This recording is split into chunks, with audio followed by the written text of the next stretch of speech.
Bom dia. Bom dia. Não, tem gente aqui nesse lugar. Bom dia.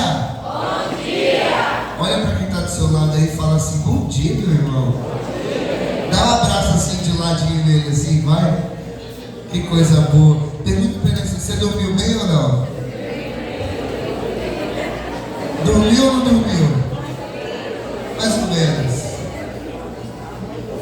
Glória a Deus. Queridos, vocês acreditam que Deus tem mais para nós, sim ou não? Sim. Existe mais de Deus para nós, para o nosso coração. E eu acredito muito que o Senhor, Ele não age com limitações quando Ele vai enviar para nós o seu Espírito. E nessa manhã, nesse domingo, claro que nós vamos falar um pouquinho sobre batismo no Espírito Santo. Esse batismo que gera a santidade. O que eu quero pregar a você nessa manhã é sobre esse batismo em si, como que ele age na vida dos filhos de Deus, as consequências que ele traz para a nossa vida prática e como que a partir dele nós vamos ser gerados na santidade que Deus espera de nós. Durante todo o encontro, nesse final de semana, você percebe que a santidade é uma coisa que está latente para nós, todas as pregações. Em todos os momentos, Deus tem falado a necessidade de eu e você nos tornarmos santos. E existe um motivo especial para isso, e eu disse isso já para você. A Ana Beatriz também disse um pouco ontem. O Fernando também, demonstrando um pouquinho da paixão, falando da realidade do pecado, também trouxe para você isso. Mas é bom salientar que a santidade, ela é um desejo de Deus para o meu e para o seu coração, porque Deus nos quer, primeiramente, felizes. Diga: Deus me quer feliz. Deus me quer feliz. E a santidade é o contrário do pecado. A santidade é acertar o alvo. Aquilo que o Fernando dizia que o pecado é errar o alvo, a santidade é onde você acerta, é onde você encontra a plenitude. Só que para acertar o alvo sempre, é preciso estar auxiliado pela graça de Deus. A primeira coisa que você tem que entender nessa pregação é que sozinho, sem o auxílio de Deus, sem o auxílio do céu, sem uma força para te sustentar, você irá sucumbir, irá desistir, irá perder a força, perder o ânimo. E é por isso que nós precisamos do Espírito Santo. Fala para quem está do seu lado assim: sozinho você está perdido. Fala para quem está do outro lado: você está perdido sozinho. E é verdade. Enquanto nós tivemos a ideia de que não, a gente consegue, é com as nossas próprias forças, vai faltar aquilo que a igreja ensina para nós, o auxílio da graça. E a graça de Deus, ela é um favor imerecido que nós recebemos. E o auxílio do Espírito, quando vem sobre a nossa vida, é para nos sustentar nas nossas escolhas, nas nossas decisões e na nossa busca pela santidade. Na história da igreja, se você estudar um pouquinho acerca de um moço chamado Pelágio, ele foi um herege dos primeiros séculos, que ele dizia que o homem, a mulher, ele não precisa da graça para vencer o pecado. Ele dizia assim: não, você não precisa do auxílio do Espírito Santo, basta boa vontade. Ele acreditava que só com boa vontade a gente conseguiria ser santo, buscar Deus, ir para o céu. Só que não, nós não conseguiremos somente com boa vontade, com bons propósitos. Por quê? Porque nós estamos debilitados pelo pecado. Como eu dizia ontem, nós temos algo que nos arrasta para baixo, que é a concupiscência da carne. Eu e você não temos a condição física e nem espiritual de levar a cabo as nossas decisões em Deus. Mas Deus é tão maravilhoso, diga aleluia, que Ele nos deu o Espírito Santo para nos sustentar na nossa fraqueza, para nos auxiliar. É por isso que nós temos aquilo que Jesus chamou no Evangelho de Lucas um paráclito, um defensor, um advogado. Ou seja, a terceira pessoa da Santíssima Trindade, destinada pelo próprio Deus, por ela própria, a nos ajudar a não sucumbir na fé. Veja, olha para mim, preste atenção. Os bons propósitos que você fez nesse final de semana não são suficientes. Posso te dar um exemplo? Ontem aqui, enquanto o Fernando fazia aquela introdução para o momento lá de fora, à noite, ele comentou sobre a confissão. E muitos aqui sentados levantaram a mão que não se confessavam há 6 meses, 1 ano, 2 anos, 3 anos, 5 anos. Só para você ter uma noção clara. Uma noção clara. O padre já chegou para atender confissões? Já? Alguém sabe me responder? Não. Ainda não, né? Beleza. Você, sem a ajuda da graça de Deus, não é capaz de sustentar a decisão de se confessar ontem até hoje, a hora que o padre chegar. É bem provável que você seja sucumbido, ou seja, arrastado pela vergonha, pela preguiça espiritual, ou até por aquilo que os primeiros padres da igreja diziam, que é a tristeza espiritual. Uma tristeza vai tomar conta do seu coração. Você vai falar assim: não, eu não vou deixar para confessar quando eu voltar para casa. Só que eu quero dizer uma coisa para você: sem o auxílio da graça, você não consegue sustentar a decisão de se confessar. Se você não consegue sustentar a decisão que você tomou ontem à noite, até a hora que o padre chega, que é provavelmente daqui uns 30, 40, 50 minutos, você acha que você vai conseguir sustentar sozinho os propósitos que você fez durante um final de semana inteiro? Fala para quem está do seu lado: sozinho você está perdido. Fala para quem está do outro lado: você está perdido mesmo. Está perdido mesmo. Estamos perdidos. Perdidos. Mas Deus é maravilhoso, diga aleluia. E é lindo olhar isso na Sagrada Escritura, porque Jesus, ele nos fez uma promessa. A promessa do Espírito Santo que viria ser para a igreja força. Olha o que Jesus disse para os discípulos antes de subir para o céu. Eu quero que você entenda o contexto. Jesus havia se encarnado no ventre de Maria, se fez semelhante a nós em tudo, exceto no pecado. Diga amém. Amém. Ele cresceu, com 12 anos ele estava no templo falando da palavra de Deus com os doutores da lei. Com 30 anos Jesus inicia o ministério e começa a chamar os seus discípulos. Diga aleluia. Aleluia. 3 anos se passaram pregando, curando, libertando, fazendo milagres. O primeiro milagre começou lá nas bodas em Caná. E 3 anos depois, Jesus Cristo passa pela sua paixão, morte e ressurreição. O detalhe é, no final do 3º ano de ministério, agem com ele com um complô, preparam a morte dele, acusam ele falsamente. Infelizmente, na época, a justiça não era muito idônea. Eu acho que se equipara à justiça de hoje em dia. E por não ser uma justiça honesta, Jesus acaba sendo condenado injustamente. E por ser condenado injustamente, ele foi açoitado, flagelado, coroado de espinhos, despido de suas vestes, foi carregar a cruz até o patíbulo do Gólgota, do Calvário, para morrer pelos nossos pecados. Até aí tudo bem? Tudo bem, sim ou não? Sim. Depois de ter passado pelo momento da dor, ser crucificado, transpassado pela lança e ressuscitar o 3º dia, diga aleluia. Aleluia. Jesus Cristo ainda permanece em Jerusalém cerca de 40 dias. No final dos 40 dias, Jesus Cristo volta para o céu.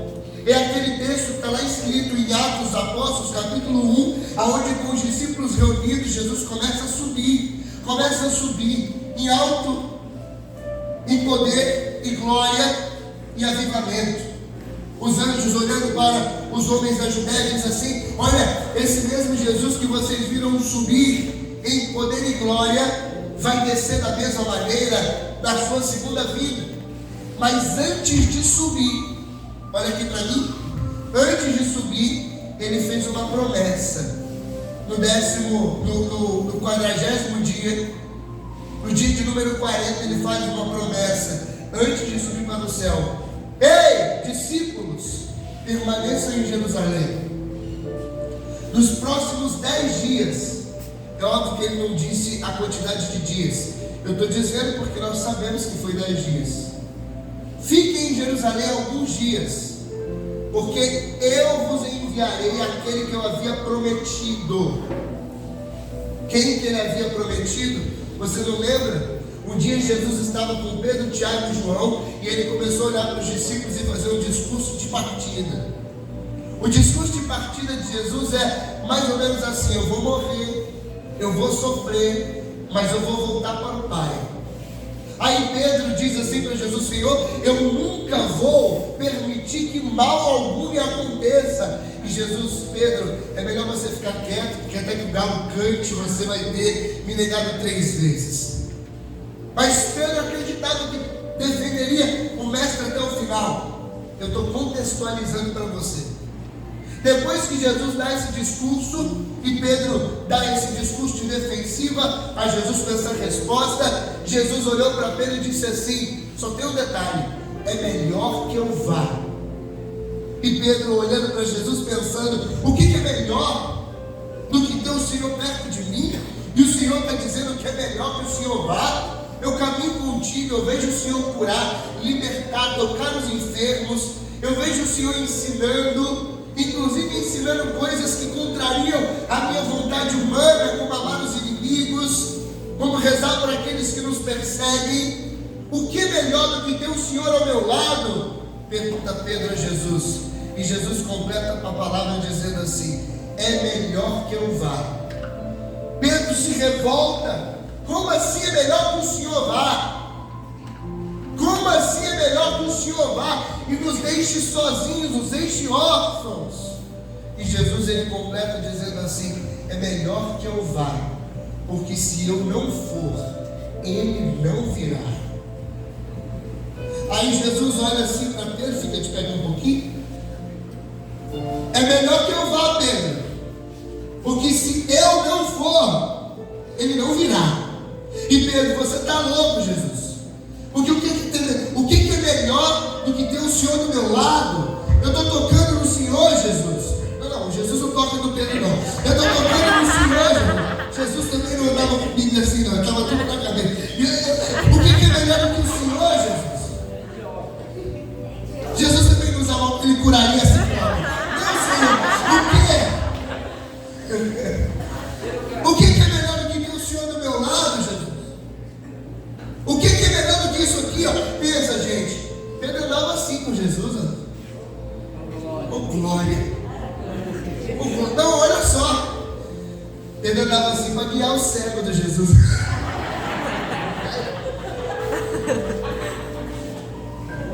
Fala para quem está do seu lado: o que é melhor do que ter Jesus do lado?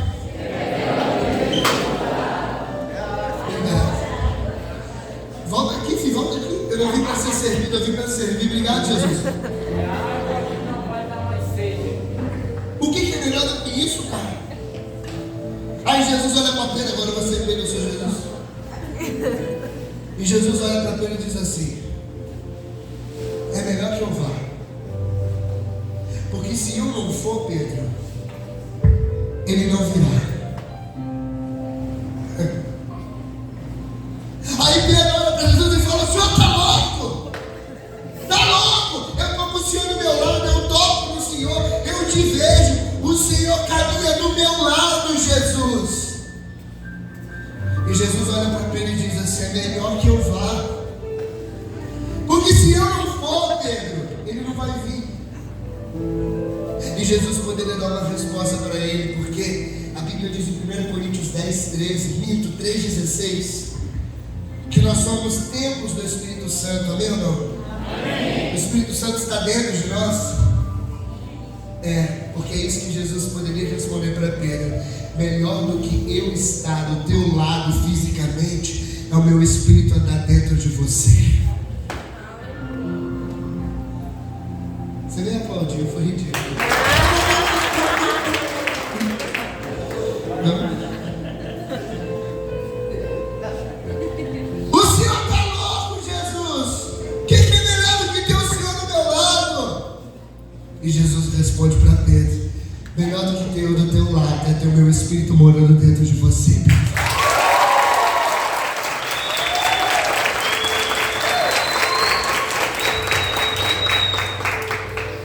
Agora você entende é melhor que eu vá? Algumas pessoas assim se perguntam, quem que quer chegar lá no céu e perguntar para um dos discípulos assim: cara, como que era andar com Jesus do lado assim, fazendo milagre, cura, libertação? Quem quer perguntar isso para um dos apóstolos aí cedo? Aí eu tenho certeza que lá no céu um dos apóstolos vai olhar para você e vai dizer: mas como que era andar com o Espírito Santo dentro de você?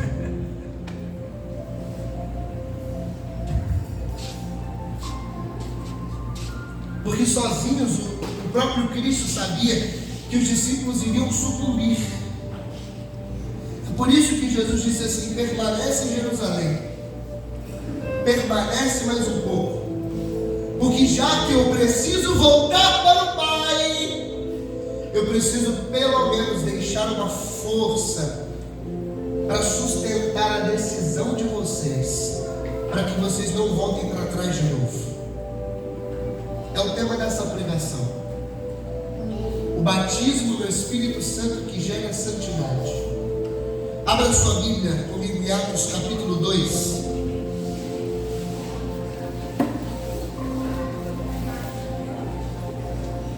Atos capítulo 2, versículo 1.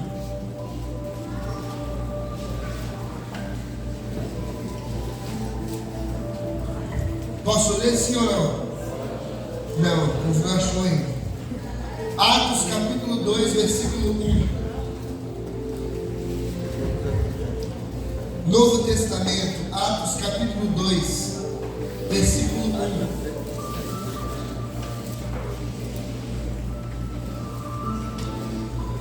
Quem achou, diga amém. Amém. Quem não achou, diga calma aí. Muita gente não achou. Eu calmo.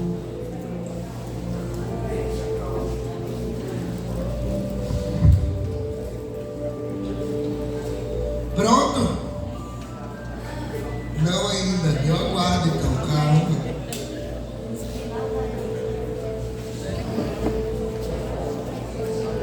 A gente tem até 1 da tarde, não é isso?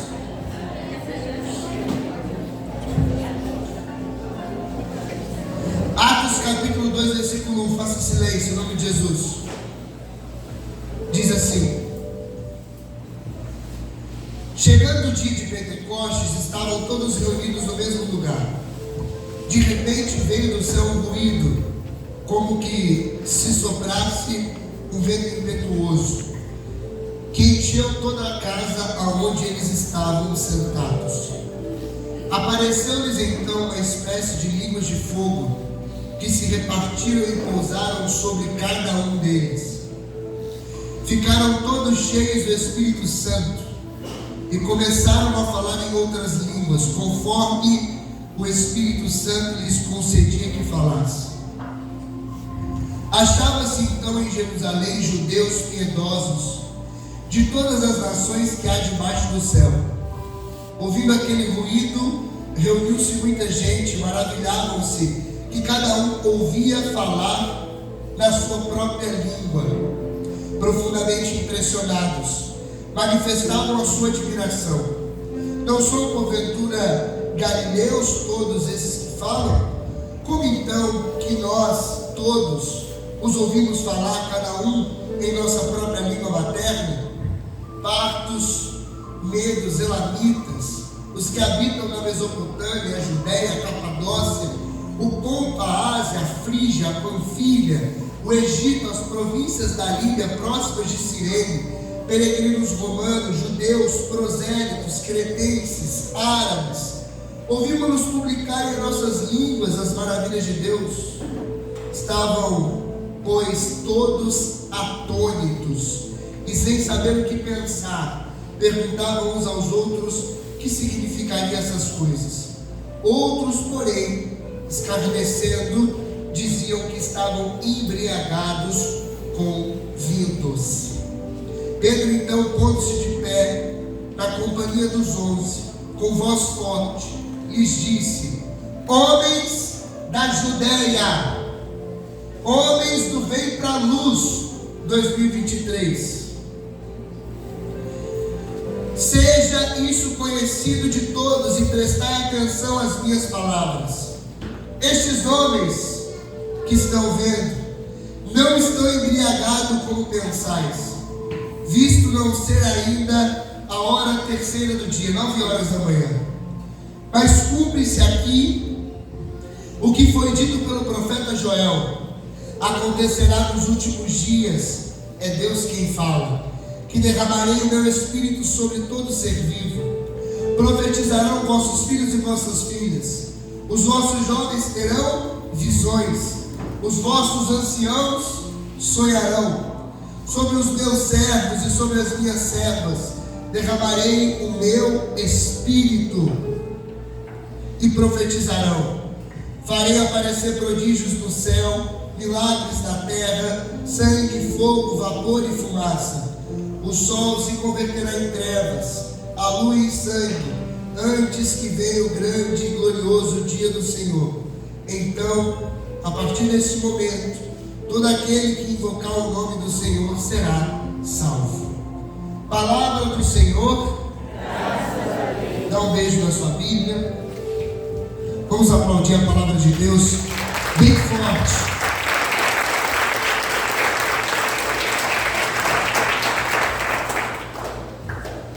Alguém aqui nunca tinha escutado essa passagem bíblica? Primeira vez? Muito bom. Primeira vez? Ótimo. Esse texto narra o que aconteceu na descida do Espírito Santo sobre a igreja. A promessa de Jesus se cumprindo de forma clara e prática. Veja, Jesus ressuscitou no terceiro dia após sua morte, amém ou não? Ele ficou 40 dias ainda aparecendo, realizando milagres e prodígios, para que a sua ressurreição fosse testemunhada pelos homens e mulheres daquela época. Passaram-se 40 dias, Jesus ele ainda dá mais alguns sinais daquilo que ele queria fazer. Um deles, e mais especial de todos, é: permaneçam em Jerusalém, porque em poucos dias vocês serão batizados com o Espírito Santo de Deus. Passaram-se 10 dias depois que Jesus subiu ao céu. Os discípulos estavam então todos reunidos em uma casa, estavam fechados. A Bíblia diz que por medo dos judeus, janelas estavam trancadas, portas estavam com cadeado, porque eles tinham medo da perseguição. Qualquer pessoa que naquele momento ainda demonstrasse a fé em Jesus Cristo poderia sofrer da mesma morte que Cristo sofreu. Então, arriscar a própria vida sem a convicção de que Deus estava com eles era algo muito arriscado. É óbvio que Deus estava com eles. Fala para quem está do seu lado: Deus estava com eles. Só tem um detalhe, pergunte qual? Ainda lhes faltava o cumprimento da promessa. A promessa do Espírito ainda não tinha acontecido. Só para você ter uma ideia, a promessa era como se fosse a coroa de ouro para que eles pudessem dar largada da vida que eles tinham com Deus. E olha que bonito. Talvez essa pregação é a única coisa que falta para você dar largada na sua busca de santidade. 10 dias depois, reunidos, fechados, a Bíblia diz que tinha cerca de 120 pessoas naquele lugar, mais ou menos o que nós temos aqui dentro desse salão. Imagina todos sentados em cadeiras, sentados no chão, esperando ansiosamente o cumprimento da promessa. E a Bíblia diz que daquele jeito que eles estavam, algo espiritual começou a acontecer.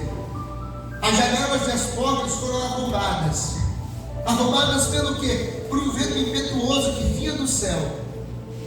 Esse vento impetuoso começou a se demonstrar sobre cada um deles em formato de línguas de fogo, que se repartiam, ou seja, que se dividia e pousava sobre a cabeça de cada um daqueles que estavam naquele lugar. Imagina que coisa sobrenatural. Gente, isso aqui não é filme da Marvel, nem da DC. Isso aqui não é história em quadrinhos, não. Isso aqui aconteceu. Isso aqui é visível. Imagina uma bola de fogo entrar no meio de nós. A bola de fogo se repartir em 120 e ir na cabeça de cada um dos que aqui estão sentados nesse lugar. Imaginou? Imaginou? É isso que aconteceu em Atos capítulo 2. À medida que se repousou sobre a cabeça de cada um, eles começaram a falar em outras línguas, cada um conforme o Espírito lhes exprimia para que falassem. Cada um começou a se expressar de um jeito diferente. Naquele momento acontecem dois fenômenos. Um se chama xenoglossia, o outro glossolalia. É muito importante explicar isso aqui, mesmo que para alguns aqui isso seja o primeiro contato com o batismo do Espírito Santo, porque se eu não explico isso aqui, o texto mais para frente pode ficar confuso. E eu já conheci pessoas que abandonaram a renovação carismática católica. Por quê? O movimento carismático pentecostal, porque não entenderam o texto. Por que acontece dois tipos de fenômenos? Um se chama xenoglossia. Repita, xenoglossia. O outro se chama glossolalia. Diga glossolalia. A Bíblia diz xenoglossia quando cada um começa a escutar os discípulos louvar a Deus na sua própria língua materna. É mais ou menos assim. Imagina que aqui no meio de nós agora tivesse um cara que fala mandarim, e no meio da assembleia ele começasse a louvar a Deus em mandarim. Eu não vou tentar fazer um cara falando mandarim aqui para ficar ridículo, mas imagina um cara falando mandarim. Você entenderia sim ou não? Mas no dia de Pentecostes você ouviria o cara em mandarim na sua própria língua materna. O quê? Em português. Para o cara, eu estou falando em mandarim. Eu falei que eu ia fazer e fiz, né? Para ele está falando mandarim. Senhor, eu te louvo, te bendigo, te exalto. E você está escutando no teu ouvido assim, ó: Senhor, eu te louvo, eu te bendigo, eu te exalto. Ué, mas ele fala português? Eu não sabia. Nem ele sabia. Xenoglossia. Xenoglossia. Aplaude a explicação.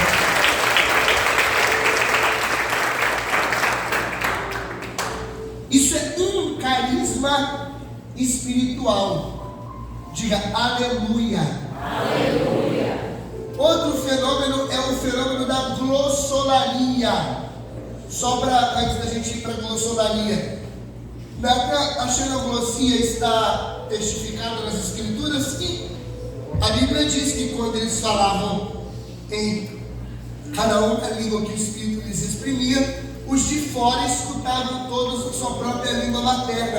É por isso que eles perguntam: por acaso esses caras que estão lá dentro não são todos galileus? Ou seja, eles não deveriam estar falando aramaico, hebraico, talvez o grego antigo? Por que a gente está escutando eles na nossa língua materna? Xenoglossia. Glossolalia é o que nós conhecemos como línguas estranhas. É aquelas línguas a qual ninguém consegue entender. Isso por acaso está provado na Escritura em diversas passagens bíblicas, sobretudo de Atos dos Apóstolos, das cartas de São Paulo. Se você pegar 1 Coríntios capítulo 13 em diante, você vai ver ali os fenômenos dos dons espirituais. E o menor dos dons é a oração em línguas. Mas Natan, isso se mostra no texto? Claro que se mostra. quando aqueles que estavam de fora da casa onde eles estavam começam a dizer assim: meu Deus, estão todos bêbados, estão todos embriagados. E Pedro tem que explicar que não é cachaça que eles beberam, porque é 9 horas da manhã. É óbvio que Pedro nunca poderia falar isso no Brasil, porque aqui no Brasil, 9 horas da manhã, o povo já está bêbado. Mas aí Pedro tem que explicar: eles não estão bêbados, e por conta desse sentimento de, nossa, como eles estão bêbados, nesse momento se mostra a glossolalia, que é a oração em línguas que nós conhecemos, que é um dos dons do Espírito Santo de Deus. Diga aleluia. Aleluia. Natan, você já viu acontecer glossolalia o tempo todo? A gente estava vivendo glossolalia alguns momentos atrás. E xenoglossia, você já ouviu acontecer? Olha, esse fenômeno é um pouco mais raro, mas acontece. Acontecia muito com o Padre Pio, por exemplo, que todo mundo ia até São Giovanni Rotondo por causa da fama do frade franciscano, ouvia o Padre Pio celebrando a missa em italiano e diziam: nossa, eu não sabia que o Padre Pio falava tão bem alemão. Ele falava na língua materna e os outros escutavam na sua própria língua de origem. Natan, o que isso significa para nós aqui hoje? Isso aqui na verdade é só uma contextualização, porque muitos aqui nunca nem ouviram falar da promessa do Espírito Santo. A promessa do Espírito Santo, então, para nós irmos para a parte prática, é: eu e você, diga aleluia, recebemos de Jesus Cristo uma promessa para que nós não ficássemos órfãos e recebêssemos com poder e autoridade o batismo do Espírito Santo de Deus e ganhássemos dele fortaleza espiritual e saíssemos daqui como testemunhas da ressurreição. É isso que vai acontecer com você. Lembra que eu disse no início: sozinho você está perdido. Diga para quem está do seu lado: sozinho você está perdido. Fala para quem está do outro lado: você está perdidíssimo.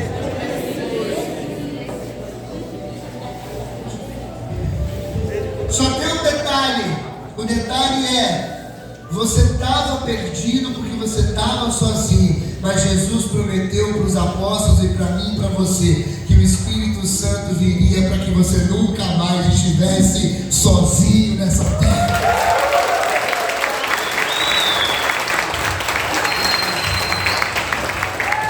Fala para quem está do lado: eu não estou perdido.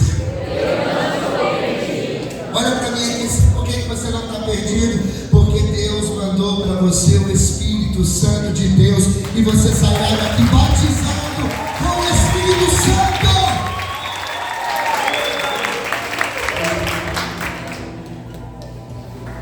É isso que vai acontecer em poucos minutos. Nós vamos orar. O Espírito Santo vai se repartir sobre a cabeça de cada um de nós que estamos. Aleluia. E a partir do momento em que o Espírito Santo se repartir, você vai ser batizado com essa força do céu. A força que te faltava não vai faltar mais. As graças que faltavam para você viver a santidade, que foi pregada ao longo do encontro, não vai faltar mais, porque tudo aquilo que você precisa para responder o que Deus te pediu será dado através do Espírito Santo de Deus. É isso que é a força do Espírito Santo. Olha o que Jesus Cristo disse, Atos capítulo 1, versículo 8: permaneçam em Jerusalém, porque o Espírito Santo será para vocês força, e vocês serão as minhas testemunhas em Jerusalém, na Judéia, na Samaria, até os confins do mundo. Tudo que faltava para você, tudo que faltava para a sua vida, sua busca de santidade, para que você se firmasse de uma vez por todas, está aqui. Por que você desiste? Por que você para no meio do caminho? Quem já fez outro vem para a luz? Quem já fez outro? Pode abaixar a mão. É muito estranho você estar fazendo vem para a luz de novo. Ninguém te contou isso não? Ô Fernando, desculpa, viu? É muito esquisito. Tinha gente que estava batendo na porta. Eu cheguei, os meninos viram, não foi? Eu cheguei na quinta-feira de madrugada, quinta para sexta.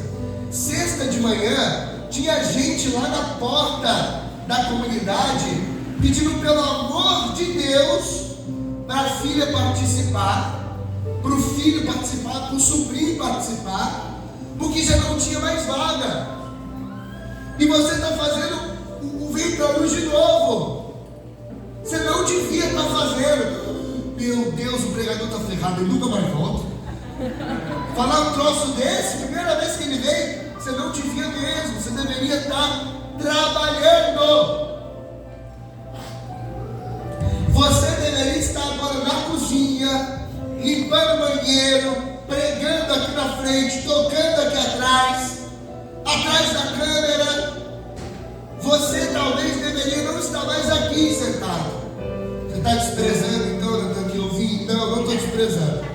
É que o que aconteceu com você no ano passado, e vai acontecer de novo, já deveria ser o suficiente para você ser uma testemunha de Cristo Jesus. Eu não quero ver figurinha carimbada no ano que vem. Eu quero pregar para gente nova. E eu vou voltar em nome de Jesus.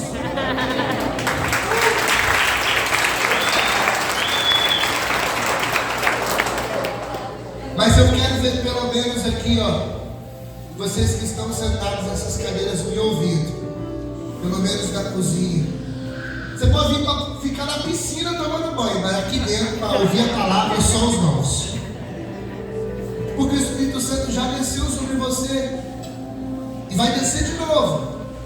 Porque o Espírito Santo sempre dá mais, ele não se cansa. A gente na comunidade tem uma frase que é mesmo uma motivação de oração, que é: aonde existe sede, se existe sede, tem água para beber. E é bom que você esteja aqui. É óbvio que isso aqui é retórico, eu não estou desprezando você que veio de novo. Você pode vir o ano que você quiser, mas é muito melhor se você tomar posse desse Espírito que vai descer sobre você, para ser a força de Deus na tua vida, para que você se torne uma testemunha. Isto é batismo no Espírito Santo genuíno, verdadeiro. Está na hora de você tomar uma decisão. Sozinho eu sei, você não conseguiria mesmo. Sozinho ia ser difícil. Sustentar esse fogo que você viveu aqui é difícil, mas é por isso que Deus nos deu o Espírito Santo, para que nós não tenhamos mais desculpa. Olha aqui para mim, já estou acabando. Já estou cansado de me ouvir. Preste atenção numa coisa. Você está sendo convidado por Deus a se tornar uma verdadeira testemunha de Cristo. E isso é característica de quem foi batizado no Espírito Santo de verdade. Então, o que é ser batizado no Espírito Santo? Olha para mim, ser batizado no Espírito Santo é o Espírito vir sobre você, ele virá sobre todos nós, indiscriminadamente. Sobre todos. Ah, mas eu não sou batizado, não tem problema, o Espírito vai vir sobre você. Como aconteceu lá em Atos capítulo 8, que o Espírito Santo descia sobre os judeus, sobre os pagãos, sobre os gentios. Fica tranquilo, ele virá sobre você. Mas para que você saia daqui transformado, é preciso que você saia daqui de mão dada com o Espírito Santo, batizado por ele, para ganhar mais almas para Deus. O batismo do Espírito Santo vai gerar em você o que? Santidade. Eu falava no início, repito, para não ficar perdido isso aqui no ar. A força que você precisa para sustentar a vida de santidade que você decidiu trilhar é o Espírito Santo. Para que quando no meio do caminho você perder a força, ânima, força de Deus, Espírito Santo. Para que quando você voltar para casa e se esquecer daquilo que você viveu e querer chutar o pau da barraca, lembra que o Espírito Santo desceu sobre você. Quando Quando você voltar para sua casa e quiser voltar para o mundo, assistir aquelas coisas que não prestam, lembra, você foi batizado no Espírito Santo e a força para você vencer as tentações já está em você. Quando você quiser voltar para a escola, para a faculdade e se misturar com aquela turminha que ofende a Deus, porque o Salmo capítulo 1 diz: não se assente à mesa dos escarnecedores. Você vai voltar para a escola com o peito estufado e vai dizer: a partir de hoje eu não quero mais esse bando de gente que ofende a Deus, porque eu sou batizado com o Espírito Santo. E você vai viver uma graça espiritual aonde você estuda, aonde você trabalha. Eu me lembro como se fosse hoje. Eu fazia Senac. Aqui tem Senac, Senai, essas coisas. Eu fazia Senac e quando eu cheguei, eu sou muito comunicativo, não é verdade? Eu fiz amizade com todo mundo. Só que aí você sabe, né? Eu sou batizado no Espírito Santo, diga aleluia. Aleluia. Aí no meio do grupinho eles começaram a falar de coisa que não deve, sabe? Coisa errada. Começaram a falar de mulher, falar palavrão. E eu, no início os caras se contêm. Passam 3 dias, os caras já se mostram o demônio que é, na verdade. E eles começaram a falar a verdade e eu comecei a murchar. Aí um dia alguém me interpelou no meio de todo mundo assim, dizendo: pô, Natan, tá uns 3 dias quieto já, qual foi? Conversa com a gente. Eu falei: cara, isso que vocês estão falando aí, eu não vou me misturar, porque isso ofende a Deus. Aí na hora, ficou aquele climão na sala, sabe? E depois daquele dia eles começaram a me excluir. E eu fiquei na sala por cerca de 2 meses sozinho. Passou um tempo, você sabe que os pagãos, os que não têm a Deus, são miseráveis mesmo, né? Eles começaram a excluir uma menina também. Porque ela era mais quietinha, era mais da dela. Não é porque ela era de Deus, não. O nome dela era Maria Beatriz. Aí ela ficou excluída também. Excluída juntou com excluída, ela veio para perto de mim de novo. Aí um dia eu comecei a tratar ela bem, comigo sozinha. Ela não ia fazer o que a galera fazia. E olha que coisa bonita que é o batismo do Espírito que gera santidade. Olha isso. Ela ficou tão próxima de mim, eu comecei a tratar ela bem, cuidar dela, não deixava ela mais sozinha. E ela um dia ela falou assim para mim: cara, eu preciso te pedir perdão. Aí eu: sério? É sério, porque naquela época que a gente se conheceu e todo mundo te excluiu, a gente ficava falando mal de você, que você é da igreja, que você é missionário e tal, e a gente fez um complô mesmo para que você ficasse sozinho na sala. E eu: minha santa, fique em paz, está perdoada, vem cá, eu amo você, eu amo sua vida, deixa eu cuidar de você. E ela: não, cara, eu tenho que te pedir desculpa mesmo, de verdade. E eu: tá desculpado. O tempo passou, ela se tornou minha grande amiga na sala de aula, assim. E cara, olha que coisa bonita. Eu fiquei sozinho na sala de aula e Deus enviou alguém para estar comigo, para que eu não ficasse só. Mas posso dizer a verdade, do fundo do meu coração, para ela, e ela me pediu perdão por isso, ela achou que eu estava sozinho, sim ou não? Sim. Mal ela sabia que para quem é batizado no Espírito Santo, você nunca mais anda sozinho. Eu estava feliz da vida no meu cantinho, eu e ele. Como eu não tinha que conversar com ninguém, eu lia livro, eu lia a palavra no intervalo. Ninguém entendia. Eles que quiseram me excluir, eu não saí no meio deles. Eles que me excluíram. Eu só não queria compactuar com aquelas conversas. E não compactuaria mesmo. E Deus mandou ela para eu cuidar. É assim que vai acontecer com você. Mas saiba de uma coisa: perca todos os amigos do mundo, mas não perca Jesus Cristo, que é o único amigo que vai acompanhar você até o final da tua vida.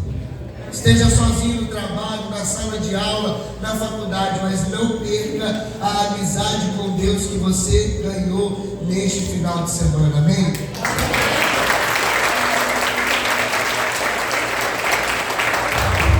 Só para você saber, no último dia de aula era a apresentação de um conteúdo que a gente preparou durante 1 ano e meio. Eu fiz inclusive um projeto sobre placas fotovoltaicas. Sabe, placa solar? Eu fiz.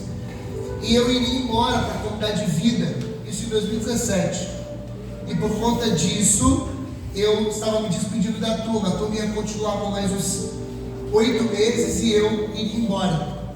E eu pedi autorização para a professora para dar umas palavras finais para a turma.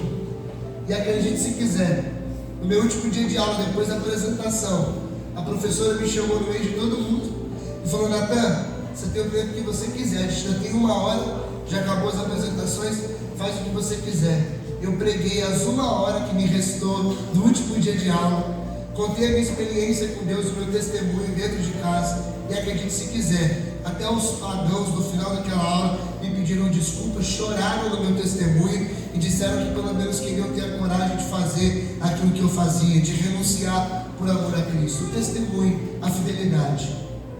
Até a professora, que achava eu meio estranho, meio esquisito, no final me abraçou chorando, agradeceu por eu ter dado o testemunho e me abençoou na sala diante de todos os alunos. O Senai virou um grupo de oração, né? Não abra a mão do batismo do Espírito Santo. Amém? Amém? Fica de pé em nome de Jesus. Aplaude o Espírito Santo de Deus.